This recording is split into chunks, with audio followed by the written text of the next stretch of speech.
All right, welcome to the Omega School Annual Title I meeting. Today is October 27th, 2020. Coming to you virtually like this is a little different, but I do want to say I thank you very much for participating with us virtually like this. We usually like to have it in our school cafeteria, but of course we can't do that this year. It's just things are a little bit different with COVID-19. So once again, thank you for attending virtually. At this time, what I'm going to do is I'm going to present you my slideshow that I would normally present, but what I'll do is we'll walk ourselves through the slideshow.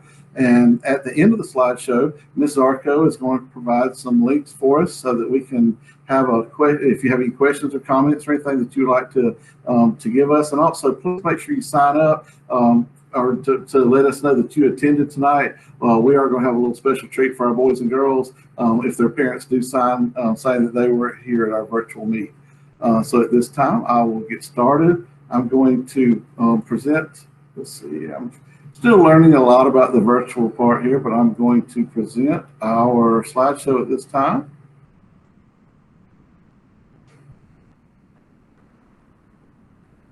All right. All right, at this time, I will start saying that, once again, welcome to our Omega School Annual Title I Parent Meeting. Today is October 27th, 2020. At the end of this presentation, we will have an opportunity for you to have a question and comment section that you can send in to us. At the end, I'll give you my contact information so that we can get any questions answered or any comments looked at and see what we can do. We're always looking to improve here at Omega Elementary School, and that one way we do that is through our feedback from our parents. All right, what is a Title I school? A Title I school is part of the federally regulated Elementary and Secondary Education Act. It's the largest federal assistance program for our nation's schools, and the goal of Title I is to provide a higher quality of education for every child. The program serves millions of children in the elementary and secondary education. All right, the purpose of Title I is to ensure all children have a fair and equitable and significant opportunity for high quality education and reach, at a minimum, proficiency on rigorous state standards and assessments. Title I schools will provide additional funding to supplement the existing curriculum, parent involvement programs, and professional development. The requirements of Title I are the core subject area teachers must be highly qualified. Parents have the right to know the credentials of teachers, and parents must be involved in the development of the plan for parent involvement and spending of Title I funds. Professional development is required as a means to improve instructional skills and the educational environment. Going back to the bulletin item says parents must be involved in the development of plans. We sent out numerous ways and got back a lot of good response to our improvement plan, our school student, the compact, and our family engagement plan. So we take those comments and we use those to build what's the best way to make our school better. All right, the Title I Parent Family Engagement Policy. This is the parent family engagement policy that outlines how the district will implement programs, activities, and procedures for the encouragement of parents in the Title I program. The policy will establish the district's expectations for parent-family engagement and how the district will carry out the parent-family engagement requirements. The Parent Engagement School Compact. This is the school parent compact that you saw that's already come home. It's a small little compact. It's folded. It looks like a travel brochure, but it says Omega School Parent Compact. This is a compact. It's an agreement that outlines how parents, the entire school staff, and students will share the responsibility for improved student academic achievement and by means of which the school and parents will build and develop a partnership to help children achieve the state's high standards. This, once again, was another document that we sent home to get your input and to see what we can do to improve and just make corrections. And we've already completed all those requirements and sent home the final version. If you do need another copy, let us know and we can send that home to you, or you can pick up one at the main office. One of the ideas that we have to have, or one of the thoughts we have to have, is to have goals in our school improvement plan. Our number one goal that we have is for students in grades K-5 to increase their reading proficiency by 2% or more this year in the area of proficient learner and above on the Georgia Milestone Test. Now, if you'll look at this document, you'll see that we have the Georgia School Performance Standards that we're looking at trying to improve, what student groups that we're looking at that's going to be assessed by this, and our action and strategies. What is it going to do to take us to meet this goal? And then, of course, our artifacts and evidence. And then, of course, our monitoring pieces to see, did we make our goal or did we exceed our goal? Goal number 2 is that our K-5 students will increase math proficiency by 2% this year in the area of proficient learner and above with GKIDS and Georgia Milestone. Now remember, on both these goals, proficiency of a proficient learner is number 3 on our rating scale, and those are the students that are making complete progress on the goals of the Georgia standards.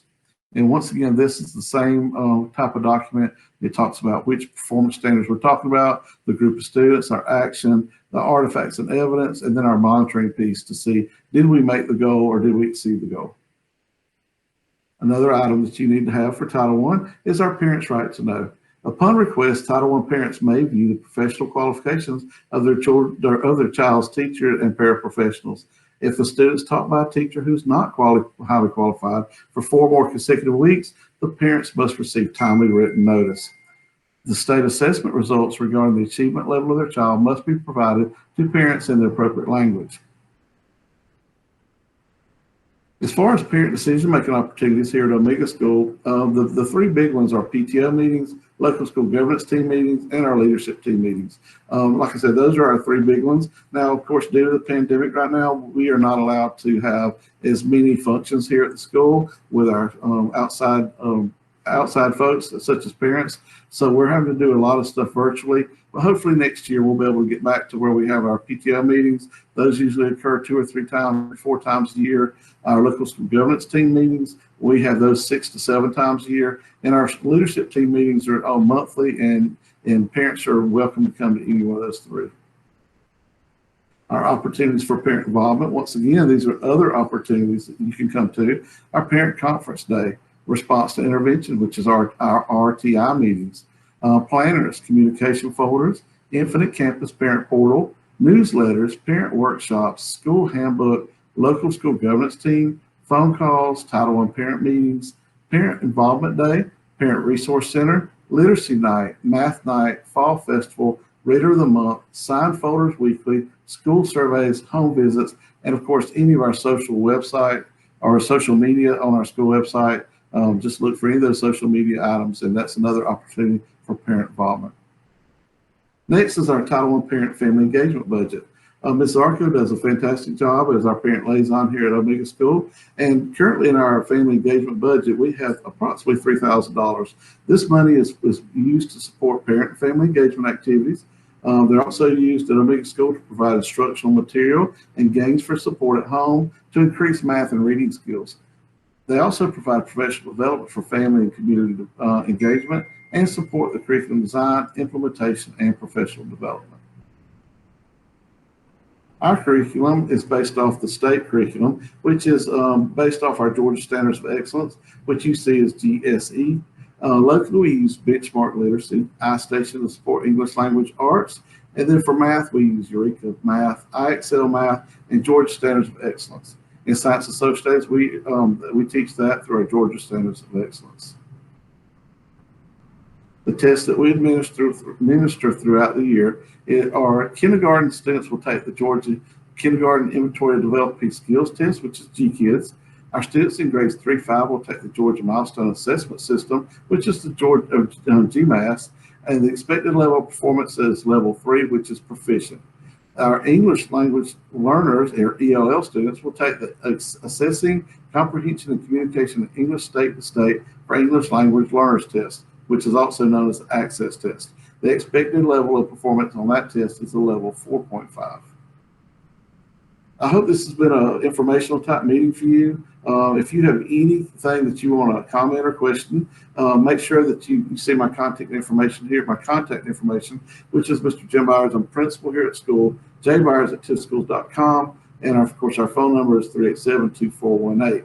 Once again, I do want to thank you for attending our virtual meeting. It's been a little different this year, but once again, we're looking forward to teaching our boys and girls in any manner possible. It doesn't matter if it's virtual or face-to-face. We're here for the boys and girls of Omega Elementary School. Once again, thank you for attending tonight.